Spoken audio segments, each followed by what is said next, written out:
Hello, everyone, and welcome to episode 2 of the Bark It Up podcast. I'm your host, Pigeon Dog. I guess I'm used to saying I'm Dead Pigeon because that's typically what I go by. But right now, I'm going by Pigeon Dog. I'm Pigeon Dog for the sake of this podcast and my online presence as it relates to Louisiana Tech. I also go by Hunter. That is my name. Hopefully you guys have had a wonderful day so far and you've been able to tune into this for a little bit of a relaxing, exciting recap of last week's matchup with Tech football versus LSU and a preview of the upcoming matchup versus New Mexico State, which just so happens to be our first game in conference play as well as the military appreciation game here on campus. I will jump right into it. I've got this time a lot more prepared than I did for my first episode. Again, that was just me jumping into things with some ideas that I had pretty vaguely. Hopefully the microphone sounds better. First and foremost, I want to apologize for the way that things kind of came off in the first episode in the beginning as far as my introduction goes. Me being like, oh, I'm on your screen. All of that was kind of me assuming that I would put my recording with my face on the YouTube, and I actually decided against that in post processing it and everything. Me and my girlfriend, shout out to my girlfriend who I love, she actually helped me get the video edited and balanced and things like that. I think I will be the one doing this video and this podcast recording. However, she helped me with that one, and she decided that we shouldn't be doing the video thing. It's better without it, and made some tweaks, make some improvements. Hopefully it's better. But again, that's the reason why I was talking the way I was, because I thought I was going to be on video. Ended up not doing that. But yeah. Let's just get into things. I don't want to waste any more of your time. Hopefully you've had a wonderful day so far, as I mentioned before. If you are not aware and you haven't followed my Twitter at @dogpigeon, Pigeon Dog on Twitter, I was actually at the LSU game in Baton Rouge at Death Valley. And I have to say, it was quite the experience.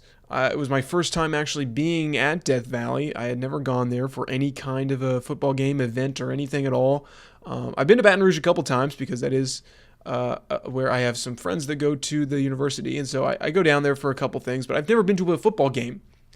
It was a great experience. It was a really cool stadium. I've been to three technically different SEC stadiums for football. I've been to Missouri, which I don't remember much because I was younger, and I went to Sanford Stadium a couple times for Georgia. I probably will go more to Sanford Stadium in the future. I love Sanford Stadium. I think it's a beautiful, fantastic stadium. Absolutely my favorite. Second to the Joe, because the Joe is the best one out there. Anyway, yeah, LSU's Death Valley Tiger Stadium. It was cool. The vibes were cool. There's a lot of people there. I don't know if I'm really sold on it being a bona fide SEC environment. I'm sure it actually is when the big games come to town, but I'm gonna say it. It wasn't nearly as loud as I thought it would be when I was there for Tech, which is crazy because it was a very close game. If you're not aware, the final score between Tech and LSU, 23-7. LSU scoring 23, Tech scoring 7. And those 7 that Tech scored actually came in the final quarter. I believe it was the final 5 minutes or something like that. It was very, very late in the game, and it was a painful watch offensively, but defensively, this might be the best defense that Tech has had in its entire history of FBS existence. And that is not really exaggeration, I don't think. We started off the year facing Southeastern, which I recapped in our last episode.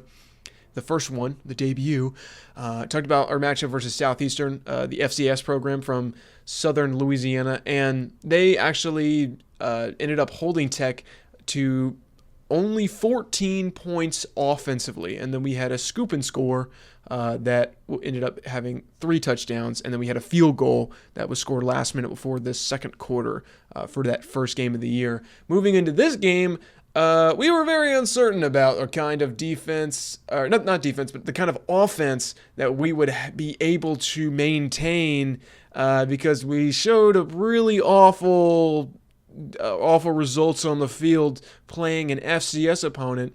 And I was terrified coming onto the field to face an SEC opponent, especially in an in-state LSU, the number 3 team allegedly in the country. It's just something that I don't. I wasn't excited to watch, especially offensively, but I did predict this kind of defensive performance. If you do go back to that first video, which if you don't want to, that's perfectly fine, but I did predict a very low-scoring game. I did not think Tech would actually score a touchdown. I thought they'd get a field goal or maybe 2 over the course of this game, and I guess that the score would be close to 28-3. And honestly, the score was much closer to mine than it was what Vegas thought it was going to be. Tech came into this game as a 38.5 point underdog, and I did not understand why they really set that bar. I understand LSU is the number 3 team in the country according to most polls. However, they had a very weak offensive showing against Clemson, and yes, maybe Clemson just has good defense, but they did put up points. Oh, sorry if you heard that. That is vehicles outside my home. LSU struggled to run the ball. Nussmeier did pick up on the good passes when he needed to versus Clemson, but overall was kind of a sluggish performance for both of those teams in that matchup, but LSU specifically because that was who we were facing. And defensively, I think everyone took away that LSU was an incredible program in the defense side of things from that Clemson game. And again, that's why I headed into this. I really did not think a lot of points were going to get scored. I saw the way our defense played. It was aggressive. It was hard hitting. It was intelligent. The coverage was usually good.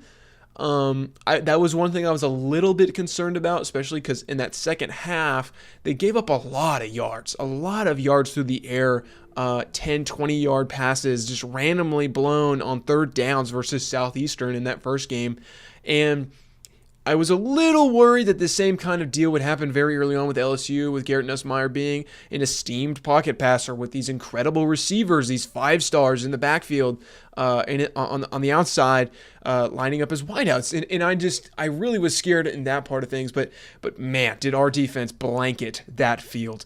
If you did not watch the game, I would suggest at least going and watching the defensive highlights that Tech had. It was very impressive. The domination on the line of scrimmage, the ability to keep the ball in the hands of Garrett Nussmeier because of our blanketed coverage. He did not have anywhere to throw to almost ever. And I was talking to my friend who had gone to the game with me, who is an LSU student. And he was saying that he noticed the exact same things all throughout the game, just these crazy coverage packages that were doing so well at keeping the wideouts from LSU maintained so that Garrett Nussmeier had literally no one to throw to, had to hold the ball forever and take his check down a lot of the time. It actually ended up with a very early interception. I think it was on the very first drive. It might have been the 3rd or 4th play of the game. Garrett Nussmeier throws an interception. It's a ball that gets tipped by one of the Tech defensive backs and then into the hands of Michael Richard for the only. Actually, I don't know. Is that the only turnover of the game? I'm not 100% sure if that was the only turnover. It was our only takeaway, I believe, and we did not turn over the ball ourselves. So I believe we did win the turnover margin yet again. But again, like I mentioned before, I've got a little bit of a note script type deal right here that I'm going to go through. Again, I would suggest watching the game yourself. I was there. I had a great time. There's a lot of awesome fans that showed out. It really felt quite loud. And again, that friend of mine that I mentioned who was in the student section across the stadium on the other side of the stadium in the north end, while we were in the south end, actually mentioned that they could hear us quite often and quite loud. The Tech fans that did show out down in Baton Rouge. So I'm really proud of everybody who went down there. If you happen to be listening and you did go down there, thank you for showing out for Tech. I hope to try to maintain some high hopes heading into this New Mexico State matchup, but there's a lot of things that we need to get over and get talking about, especially that very, very lackluster offense. I'm not going to be a very Mr. Positive for this entire episode, I promise. I know that some people like to hear the deficits that Tech has, because there's a lot of them. And I am not a positive person usually, and especially in terms of Tech football over the past couple of years. But we'll go ahead and jump in here. We will start with the positives here. We'll get those out of the way, and then we'll get on to the sluggish, eye-scraping, torturous offense that we had throughout the game. So, on defense, like I mentioned before, blanketed the field. Garrett Nussmeier only had 237 yards through the air, which he averaged 311 per game last year. Keeping him about 80 less yards than he typically gets per game. I know we're going off of last year's stats. It's a different year. It's a different team. I understand that, but that's kind of all we have to pull from, especially since that first game with Clemson. Clemson has a bona fide defense for the most part. They did give up points to Troy, so Clemson as a whole is kind of up in the air as of whether or not they're really a good or bad team. Their matchup versus Georgia Tech will kind of be very showing of what kind of team they actually have. But based off of last year, we did a really, really good job of blanketing the coverage, keeping it maintained, making sure that Nussmeier had to hold on to the ball for a long time before he actually got to throw it, which did allow for a couple sacks. Not as many as it probably should have, because he did. I mean, he held the ball for a long time on most of the dropbacks. So, but yeah, 3 sacks throughout the game. Due to this coverage, great coverage, ended up, again, making him hold the ball, ended up with 3 sacks. I think when I checked the ESPN stat sheet, they did not list any sacks for LSU. I don't think LSU got any actual sacks because anytime they did get to the quarterback, he was rolling out or trying to run or something like that. Mekhi Mason is actually more than likely the star of this game, and he was also the star of the first game. He is a incredible linebacker, having a great year so far. He currently leads the nation in tackles for loss. I am recording this technically at the time of some other football games going on, but I do not believe that they're going to surpass his tackles for loss. In this game, he had 1.5. I believe he's got 5 total now. I mean, 11 total tackles in this game versus LSU with 4 solo tackles and a sack. Mekhi Mason is the real deal. For Tech fans moving forward this season, keep your eyes on number 9, I believe is his number. Him and Colby Fields rule that part of the front 7. I mean, our linebackers as a whole, there's a couple more. I think, I'm trying to think of the name of our other linebackers here. It's escaping me right now. I apologize, but these guys are incredible. They have great defensive minds. They have great pursuit, great tackling. I mean, the aggressiveness is there. It's a great linebacker room. We only allowed 128 yards of rushing. Again, do I need to remind you, these are 4- and 5-star high school recruits that are being paid a lot of money to play for an SEC team at LSU, and we held them to 128 yards total rushing. I feel like that's pretty impressive to limit an SEC team to those numbers. And again, it was only 23 points that we let them score. The longest allowed pass was 23 yards. Think about that. How many times do you remember seeing LSU under Brian Kelly air that shit out for 40, 50 yards down the field with Garrett Nussmeier and Jaden Daniels? And the longest pass that Tech allowed was 23 yards. I'm hoping that's correct, and I'm not spitting out fake information here. All right, moving on to the worst part about this game, the part that made me want to peel my eyelids out and stop having vision, the offense. We started the game with Trey Kukuk under center, as we did with the Southeastern game. We were a little bit unsure about Trey Kukuk heading into this game because, he didn't do great. He didn't really throw the ball down the field. He was accurate but it was very limited, and we didn't see a lot of actual down the field passing. And of course, yeah, that persisted. That persisted here too. We did have no turnovers, which is a positive point, but there was only 58 yards of rushing on 27 total attempts. That is a 2.1 average yards per rush, folks. That's rough. Usually the goal when it comes to rushing in any circumstance for games is about 4. If you can get to 5, it's awesome. Anything above 5, you have an Ashton Genty archetype in the backfield. 2.1 is egregious. I don't really care who you're playing. It sucks. The O-line on this team right now has given me so many grievances watching this game, watching them collapse. Every single play, they could not get a hole open for a running back. Whenever a drop back did happen for a pass, there was so much pressure that immediate rollouts started happening. Trey Kukoc stopped even looking down the field, which, again, part of the reason why we don't throw the ball down the field right now is because this O-line cannot give enough time to the quarterback to do so. And it's part of the reason why a lot of people are currently under the impression that, they don't want Evan Bullock behind center so that he doesn't die from the defensive players getting through the O-line within seconds and killing our pocket passer. 3 for 13 on third downs. I am under the impression that third downs are arguably the most important stat of all football, and to be 3 for 13 is egregious. It's awful. Not being able to convert third down is what ends up losing you games, especially one possession games, which Tech ends up having a lot of one possession games. Last year, I think there was about 5 or 6 one possession games.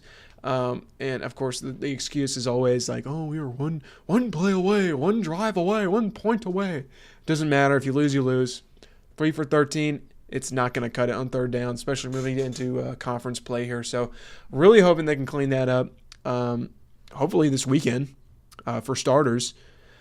More penalty yards than receiving yards in this game. Only 96 receiving yards and 130 penalty yards. I believe we also had 50-something yards rushing. So technically, if you measure it individually, we had more penalty yards than individually receiving yards and individually rushing yards. 130 penalty yards total versus 154 total offense. Yeah. So they backed us up for 20 less yards than our total offense. That's pretty sad. I'll say that. 26 total passing attempts. Trey completed 12 of 18, but only for 50 yards. So Trey got out there and got 50 yards down. Towards the end of the game, for some reason, Blake Baker came in and had 3 completions for 46 yards. So he almost got the same yardage as Trey Kukoc's tenure for the most of the game. I mean, he was in there for every drive except for the last 2, I think, 2 or 3. And Blake Kukoc, or not Blake, sorry, I keep mixing up these names. Blake Baker had 3 completions that got almost the same amount of completion yards as Trey Kukoc. Granted, this was 3 for 8. I mean, he got 3 completions on 8 attempts. Still not great. Still not great at all. But, I mean, it's just a difference in the way this offense is operating. It's a weird situation we're in right now. Tech historically has been so used to an air raid where we have these great wideout playmakers that we get into space, we throw the ball at them. Hopefully they catch it. If we don't, we try to throw it again. We're not doing that anymore. Tony Franklin's trying to come in here and change some things, and it's okay. That's perfectly fine. I just fear that the O-line is not going to be able to support it. And it's not going to really be able to support anything we do right now if it doesn't change. Moving on here, just constant scrambling, tackles behind the line of scrimmage, at the line of scrimmage, after 2-yard gains. I mean, there's just no time to throw. There's no time to run. There's no holes to run through. In addition to that, when dropbacks did happen, Trey wasn't really looking downfield. And when he did have time to throw, he took way too long to read. And then by that point, he just ended up running anyway. So I don't really know what the goal is anymore for this quarterback situation. I don't think anyone does. I really don't. I know that the theory that a lot of people are pushing, Go Tech Please Don't Die has mentioned this. I think Bleed Tech Blues probably mentioned this also. It's there's not enough time for anyone to throw the ball back there. And that's why they're not trying to. Tony knows this. He knows the O-line sucks, and he will not let the quarterback look downfield, which limits the game plan a lot. I know that you're going to try to become a run-first offense, but you can't become a run-first offense when you can't run. I like Clay Thevenin. I like Omari Wiggins. I like Fred Robertson. I like... Burnett, I think. Andrew Burnett, I believe, is another player. Maybe I'm ripping that out of nowhere, but I like these players. I think they're great backs. I think they have good playmaker ability, but there's no blocking that's occurring. There's no scheming that's good enough to get them out there into space where they can get yards, and it's just frustrating. It's frustrating to watch, and it's one-dimensional a lot of the time, so there's just no real trickery, no real surprise for that defense. It's the most readable thing in the world now, and I'm really hoping that things get cleaned up for New Mexico State. I really do, because if it doesn't, we're all going to be in a whole lot of pain for yet another year. But luckily, this defense has got us covered. Moving on to the preview of New Mexico State. Overall, 2-0. They faced their first opponent in Bryant, which is an FCS team, and Tulsa, which if any of you actually follow Tech at all, we faced Tulsa in our military appreciation game last year, and I believe we lost in overtime. So isn't that just wonderful? New Mexico State has only allowed 17 total points so far this season. Tech has allowed 23. If you think about it, though, they only played Bryant, who I bet most people have never heard of, and Tulsa, which I'm sure people know of as a bottom feeder program. Very similar sack numbers to us, as well as forced turnovers and yards allowed. Defenses here are very similar, but again, I believe, honestly, we've played much, much better opponents. Southeastern is a much better FCS team than Bryant in every category, as well as LSU being just an infinitely better opponent than Tulsa. I mean, if you look at this kind of one-to-one comparison, which, of course, football is not that way. There's a lot more to it. But if you do try to limit your vision that way, we are a lot better on paper. We have very similar results against much harder competition. So if you want to think about it that way, there's a way to be positive in that manner. However, I do think their offense does move a little bit better than ours does. Logan Fife, the starting quarterback for New Mexico State, is pretty bona fide. He at least they have a solid, consistent quarterback situation, unlike us. 479 passing yards through the air. He has turned over the ball a couple times, which is an advantage that we have in terms of things. We have not turned the ball over yet this year, which is pretty impressive based on the teams that we have faced. They have turned the ball over twice, so I believe it's 2 turnovers. I'm mixing up my words here. It might be an interception and a fumble, I believe. It might just be 2 interceptions. I'm not sure. I know there's at least 1 interception. We have forced 4 turnovers. They have forced 3. Again, very similar defensive performance. Trey Kukuk has technically had a higher completion rate, but again, a lot of check downs, not a lot of looking downfield. Very simple passes that don't force him to think too hard about where he's going or read defenses, which is another concern. Can he even read a defense well enough in the D1 league? I mean, he was at JUCO before here. We know guys that play in the D1 sphere that are on our team right now, cough, cough, Evan Bullitt, cough, cough, and they aren't getting out there. But we know they can read defenses. They know they can dice things up if given the opportunity sometimes. It's not consistent, but it seems more consistent than Trey Kukuk's performance. Big takeaways from this game coming up. I would not be surprised if it is another defensive battle and another low-scoring game. It's probably going to end up being that. It's going to be like the LSU game, but hopefully we're on the positive side of points. and they're more on the lower end of things, which I think will be the case. If I had to pick a score for this game, it's probably going to end up being something like 23, 24 to 10, 13. I think that we probably give up a touchdown, but not much more than that. So 24 to 13 is probably my prediction. Please temper your expectations watching this game. I'm going to tell everyone that I know going to this game to please do the same. It's not going to be an exhilarating night. I'm sorry. It just won't. And I don't think that we're going to have an exhilarating game for the rest of the year. Bleed Tech Blue Relate Radio, Ben Carlisle put it pretty close. Good Lord, I'm messing up on all my words here. I'm so sorry. Ben Carlisle put it pretty well when he said that we're kind of morphing into the Iowa of the G5, which I am personally not really opposed to as long as winning occurs. But it's pretty surprising given the fact that our head coach is an offensive background. And, I mean, the only strength we have is our defense currently. Tony Franklin's also pretty adept in terms of molding an offense, but right now we're really struggling. And it could be a part of our lack of being able to get good offensive linemen in the recruiting world. It could just be the lack of playmaker abilities on the outside, the lack of a quarterback that can run and pass, like a real athlete out there that we're trying to make, like a guy who's not an athlete that we're trying to make into an athlete. Something like that. I don't know. I'm not here to give you all of the answers. I'm here to give you my ideas, my thoughts, my predictions.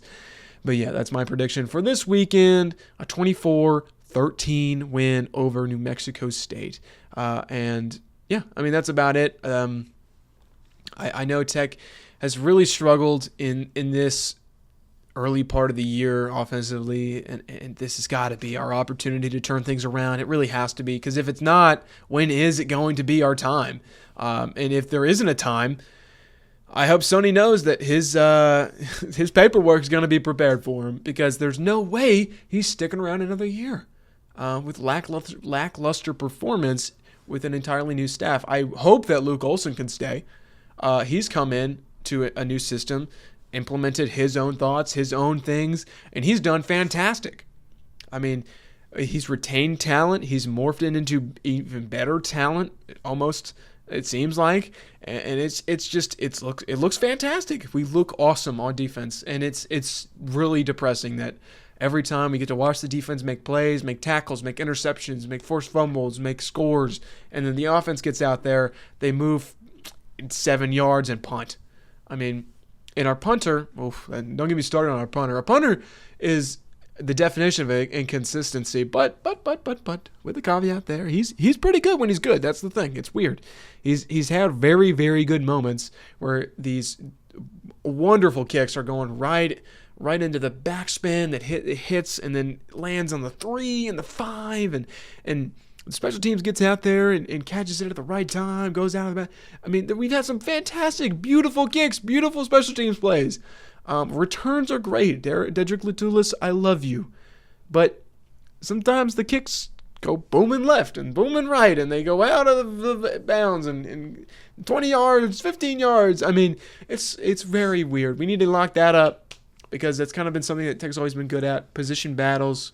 Or not position battle, but field position battles, more of a chess game, which will probably be the case in this New Mexico State matchup.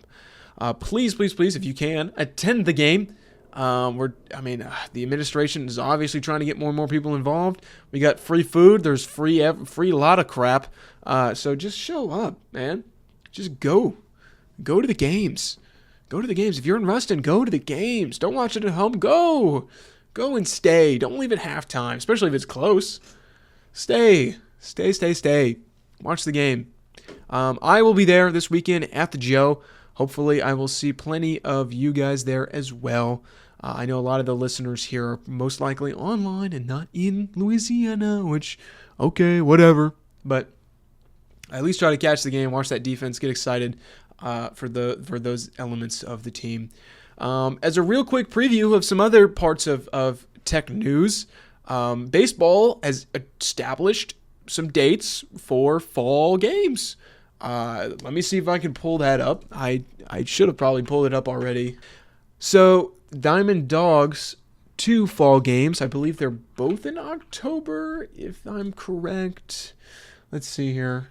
Okay, versus Mississippi College on the 18th of October.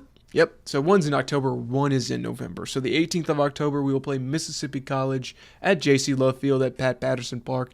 The Love Shack, you gotta love it, in here in Ruston. And then we will go on the 1st of November to Mississippi State to play in Starkville, in their disgusting town. Hopefully that's a competitive matchup. We'll see. I actually didn't really know we had fall games until now. That's how new I am really to baseball in general. I was very into our previous season that we just had, our last season. But I know that the fall games are a thing. I'm seeing this now. I believe they're kind of like preseason games. If anyone wants to correct me on that, please do so.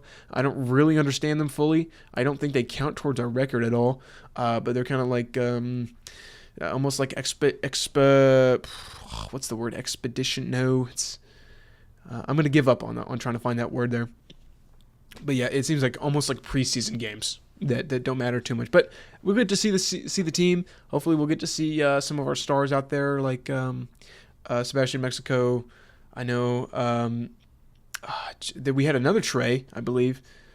Good Lord. I'm going to have to relearn these names. It's been a while since baseball's been on my mind. Football's been taking over every facet of everything I've thought about for the past 3 months. So I'm going to have to get back into baseball once that rolls around. The basketball schedule has also been fully confirmed and released. So please go check that out. Some notable matchups. We'll be playing at Tulane in December for the men's basketball, which I'm very excited about. I'm going to see if I can go down there for that game. I don't know if I can, but I'm going to try. I'm going to try if I can to get down there to watch that. I mean, it'd be awesome to visit as many of the facilities in Louisiana as I can, go to every single game, and that's why I'm excited for the Sun Belt matchups. Because honestly, I'm absolutely going to go down to Monroe to watch them face off, and then if we go down to Lafayette for ULL, I'll be trying to make it down there too. I know that town also sucks, but you gotta show out for the team. Looking forward on the season. We do have some more games coming up here. Let me double check everything because I know we face. I think Southern Miss is the next game we play. Yeah, so we face New Mexico State here at home, and then we will face Southern Miss after this, September 20th, and next weekend, same time, 6:30 p.m., before taking our road game to UTEP and then Kennesaw State. So we'll get into full conference play after the 20th, but the 20th we get to host Southern Piss, which I absolutely cannot wait. I am very excited to show out and scream at those Golden Eagles. I'm praying that they continue to suck. They haven't looked too great starting out this year, and I'll do a full preview on them once we get through this game. But honestly, I'm excited for this football season. I know it kind of sucks with the offense. I think somehow I have a feeling there's going to be some sort of rhythm that gets established. Whether it's a running back that kind of gets their way through this offense, or maybe they finally decide on who they want to play at the quarterback position and get that guy out there enough to get into a rhythm and get some protection for him and get him to throw some things downfield. I don't know. Whatever wins games. I mean, if we win games of 20-3 every single game, I don't care. I don't care. If we make a bowl game, awesome. That should be the minimum of what we do this year, is make a bowl. Six wins should be the minimum, and it probably will be the maximum. But we'll just have to see. I'm not entirely sure of what to expect for the rest of these. I mean, Tech has been an excellent deceiver in terms of expectations for football. So we'll just have to see. I am excited, though. After we get through this third game, we kind of will have a really good idea of how teams are in general, and we'll be able to get a very composite idea of the identity that Tech wants to bring to the rest of the games for the rest of the season. Of course, things can always change. It's only like a fourth through the season after that third game, but it's still very important to be able to analyze everything. And I think 3 games is enough to kind of be able to dive into the niches of what we're doing good and what we're doing bad. Newsflash, defense is good, offense is bad, at least for now. Hopefully things change. But yeah, as a reminder, make it to the game if you can. If you can't, make sure to catch it 6:30 p.m. It should be on ESPN Plus. And I believe that's all that I have left for me. I would like to comment on something that I did notice. Go Tech, please don't die. I know that it's not that big of a deal, but they did select 2 tweets of the week in a row from ULM fan. It's not bro, it's bruh, I think is his name on Twitter. Wanted to voice my official disapproval of this action. I think giving rivals 2 tweets of the week in a row is a little bit disrespectful to the fan base. Just a tad. I know they really need to lock in with this, and it's on the Tech fans too. I admit we need some funny tweets out there. I'm gonna try to get in the kitchen, cook something up maybe. I don't know if that's even possible for me right now, with the fact that Tech just sucks over and over and over, and that kind of takes away from any comedy that I could bring to a circumstance. But we'll see. I encourage all the Tech people out there to try and be funny on Twitter so that we can stop giving the tweet of the week to rival schools. Okay, let's cut back on that. Okay. But yeah, this is a little bit of a shorter episode, a little bit more streamlined of things. Hopefully you enjoyed. Hopefully that you will come back for the future episodes. Hopefully I come back as well, because I really do enjoy this, and I'm hoping to improve the way that I'm speaking, improve the quality of the content that I'm putting out.